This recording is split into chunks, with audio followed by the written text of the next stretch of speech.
Welcome back, MMA Oddsbreaker. Today we got Mike De La Torre getting ready to fight Maximo Blanco, July 12th, UFC TUF finale. You're down in San Diego right now, correct? What was that? Are you down in San Diego right now? Nah, right now I'm training out of Glendale, Arizona with the lab. I kind of moved my camp out here about like 2 years ago. No. Just because of better training partners, and Benson was the champion at the time, and I just felt I could build my game up a little bit better, and it helped out. So, has there ever been any draw for you to try to go back to San Diego at all for to go back down there and train? Because there seems to be a lot of good guys about your size, about your professional level. They're all kind of hovering down to San Diego now.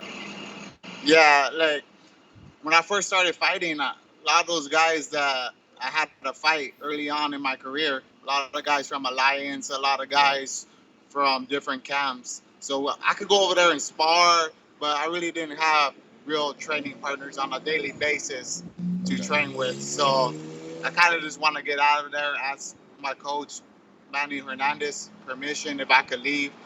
And he let me go, and I'm at the lab, and I'm happy right now. And I always go back over there, do a little bit of training after my fight. So it's not that big of a deal. Let's not forget too that Glendale, Arizona is a lot less expensive to live in than San Diego is. So your win bonuses and your fight bonus go a lot further in Glendale. What was that? I didn't hear that last part. I said your win bonuses and your fight bonuses go a lot further when you're in Arizona. Yeah, they go a lot further out here. Cheaper out here living. Gas, especially. Yeah. So let's talk about Maximo Blanco. Explosive, aggressive, tends to tire out a little bit later in the later rounds. He tends to get a little bit more exhausted because he uses so much power so early. How do you see him as a fighter? Do you see the same thing that I see when I watch him? Yeah, I see this fight play out like I really like his style. He likes to come forward a lot, and I like to engage. So I think it's a good style matchup for me. And he's just gonna come in wild, throw crazy, and he throws real looping punches. And I like to throw straight down the middle. And I think it's gonna work out fine for me. So it's gonna be an exciting fight. Of his 11 wins, 7 of them are by KO, and the other 4 by decisions. He doesn't get any submissions at all. Unlike yourself, 6 KOs, 6 submissions, and a decision. So it's very difficult to train for you because you're really good everywhere. You can finish, by knocking me out. You can finish by submitting me. Yeah. But you also have been showing you can go deep in the deep waters and go the distance.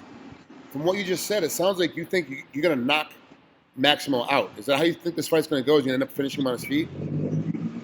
I don't know if I'm going to finish him on his feet or on the ground, but it's going to be a finish. All my fights I don't take my fights to decision. So all my wins are going to, like you said, knockout or submission. So I'm just going to play it out. I'm just going to be myself out there and allow myself just to leave myself open for any opportunities. And whoever comes, that's what I'm going to take.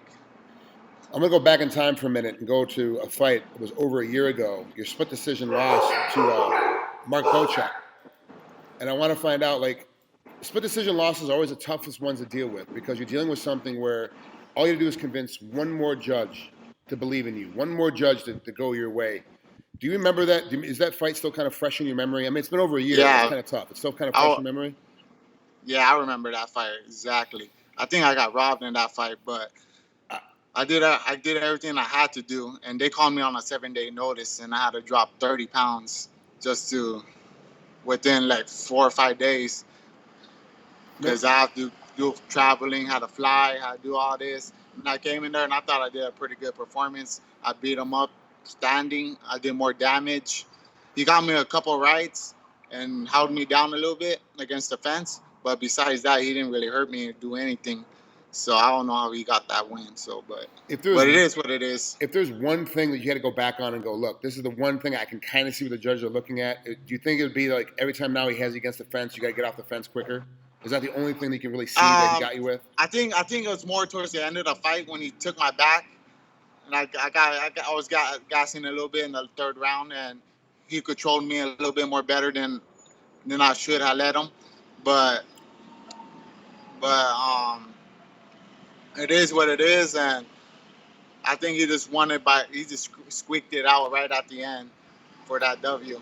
let's not Plus, it's in forget. his hometown.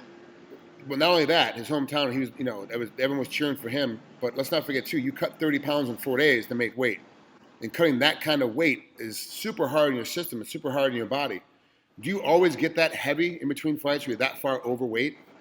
Yeah, lately I've been really working on my diet, keeping it light, but I'll usually walk around 195 Oh on wow.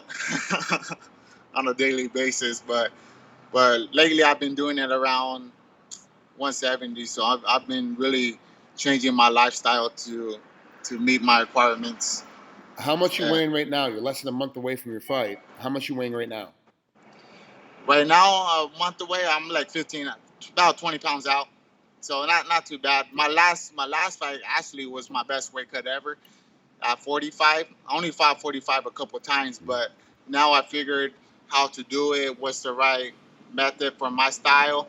And my last cut, I didn't even cut water until the last day. No bath, no sauna. I dieted on the Wow. way down, and I had a real good week in Brazil. Just went over there, just trained, and just had a good time all week, and it showed in my fight. Yeah, against Silva, you had a knockout within under 3 minutes in the first round. Yeah. Why? Do you like fighting at 45 better? Or you like fighting at 35 better? Like, which way do you like fighting better? Right now I think I like 45 because I figured out how to get down there with still having my power, and I still have like a real size advantage. But Hmm. I also like 55. Like there's a lot of good guys at 55 to fight, but I think 45 would be my home for right now. I like you better at 45. I think you're a lot more active, a lot stronger. I think and you recover better from the weight cuts. I think you fit better at that size. But you're very tall for the weight. Like you're a very tall guy at 6 foot for Yeah. that weight class. So it's still you have a long reach, long advantage. Do you feel like that the long range and long advantage helps you majority of the time in the fights, or it hurts you a little bit inside the fight? My I I feel like I have some good advantages out there, but I think my strength is like one of my people underestimate my strength a lot because I don't look that strong, but I'm pretty strong, especially on the ground.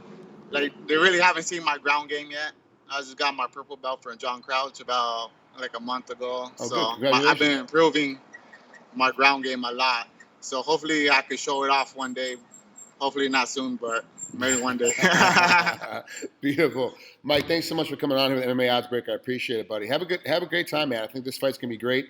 And Yeah, you and Maxwell Blanco is a really good fight. It's really gonna be aggressive. It's gonna be a lot of banging in it. And I gotta be honest with you, man. The fans at home, they gotta watch this fight for yeah. sure. I've been working my hands with Joe Riggs lately and a bunch of other guys, so I feel I'm gonna have that power. Good, beautiful. All right, Mike. Thanks so much for coming on, brother. We'll talk to you All soon. right. Have a good day too.